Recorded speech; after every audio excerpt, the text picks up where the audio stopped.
बिस्मिल्लाहिर्रहमानिर्रहीम। अस्सलाम वालेकुम।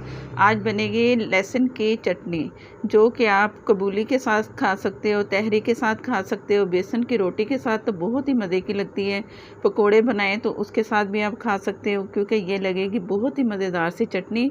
और बनाने का तरीका बहुत ही आसान। तो शुरू करते हैं अपनी रेसिपी। चटनी बनाने के लिए मैंने 25 साबुत मिर्चें ली हैं, लाल। गोल भी ले सकते हो, या जिस तरह मैं ले रही हूँ बड़ी वाली, आप इस तरह ले लें। और ये है लहसुन, पूरा उसका जो ग्लोब होता है वो मैंने छील लिया है।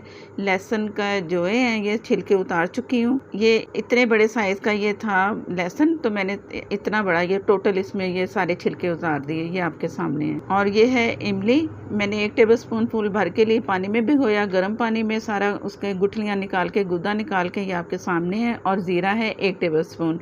इन तमाम चीज़ों को हमने पीस लेना है। पहले मैं दिखाती हूँ कि मैंने मिर्चों के साथ क्या किया। ये मैंने मिर्चें भिगोई 2 से 3 घंटे गर्म पानी में। उसके बाद इसे इतना पकाया है, इतना कि ये बहुत ही नरम सी हो चुकी हैं। और इसकी डंडियाँ उतारेंगे और ये बस तमाम चीज़ें सारी मिला के इसे बहुत अच्छा सा पीस लेना है। पीस के फिर चटनी तैयार हो जाती है।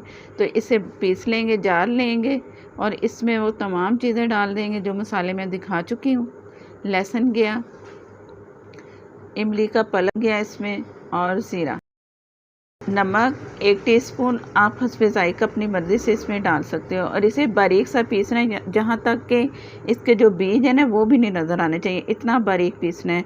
तो पीस के दिखाती हूँ मैं। ये मैं पीस चुकी हूँ, चटनी तैयार हो चुकी है। मज़ेदार सी खुशबू आ रही है, क्योंकि ये है लहसुन की चटनी, तो मज़े की तो खुशबू आएगी। तो इतनी पतली होनी चाहिए। अगर ये रखें, आप फ्रिज में रख सकते हैं। तो अगर गाढ़ी हो तो आप बॉयल पानी दोबारा से शुरू इसमें डाल के पतला कर लें, फ्रिज में रखें, जब तक चाहें इस्तेमाल करें, आप खा सकते हैं। बहुत ही मज़ेदार सी चटनी है।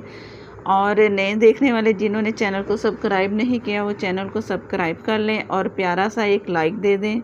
और मुझे दें इजाज़त। अल्लाह हाफिज़।